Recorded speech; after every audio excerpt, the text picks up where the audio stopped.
Research Paper Guidelines, the Development, video number 5. The development.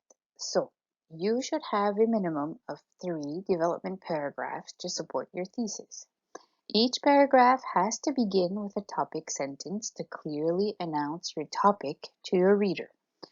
Here's a sample topic sentence. But even more than the low pay, what upset me about my apple plant job were the working conditions. Notice the transition from the previous paragraph, which discussed the low pay, to this paragraph's topic, which is the working conditions. This can also be called a transitional sentence, and this, if you can achieve it, would be really, really cool. So you have a link between paragraph before and your current paragraph with just a little section of a sentence here. It may need some practice, but yeah, I think you can do it. The most important aspect to your development is to have clear topics for each paragraph. It's also important to choose the order in which your topics will appear in your paper. This might be something that you will do only at the end. So when your paper is written and you're at the editing section of your work, you may choose to switch paragraphs, and that's entirely up to you. Some people prefer to have their strongest point at paragraph 1, whereas some people prefer to finish the essay with their strongest point. This is entirely up to you. There's no set length that your paragraph should be. Your research and your topic will dictate how long your paragraphs will be. Don't worry if you have one paragraph that's longer, but you have to be careful. You shouldn't have a paragraph that takes a page and a half and then finish with a third paragraph that's like 5 lines, short. That's a major imbalance, which means that either your topic wasn't really conducive to 3 paragraphs, or that maybe you didn't separate your, page and a half paragraph enough, and it should have really been 2. Generally speaking, you guys are pretty good at how to separate your paragraphs, and once again, if you need help at any stage of this writing assignment, you just let me know and I will help.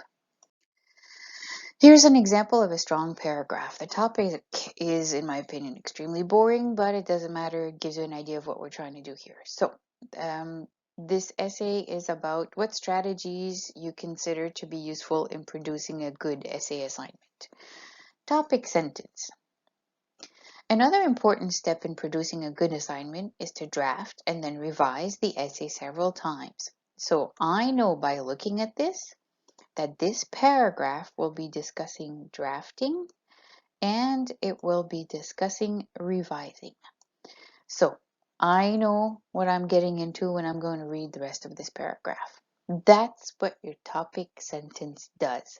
It announces what you will be discussing in that paragraph. That's why each development paragraph needs a topic sentence. I'm not going to read all this because it's just a development where the author makes his point that, you need to revise and you need to draft. The conclusion, it's not the essay conclusion, it's the paragraph conclusion. And that might be a little new for you, I'm not sure. If we take a look at it, therefore, so we have a transition word. An effective strategy is to produce a rough draft from the essay plan and then revise it 2 or 3 times, focusing on different aspects at each revision. I'm going to try to draw a bow here. Not bad. Your last few sentences of your paragraph should conclude your paragraph. You don't just finish once you're done talking about your research right here and you say, okay, I said what I said and I'm done. It would be best if you would wrap up your paragraph. So this was video number 5, and then if you want to talk about conclusion, I invite you to go watch video number 6.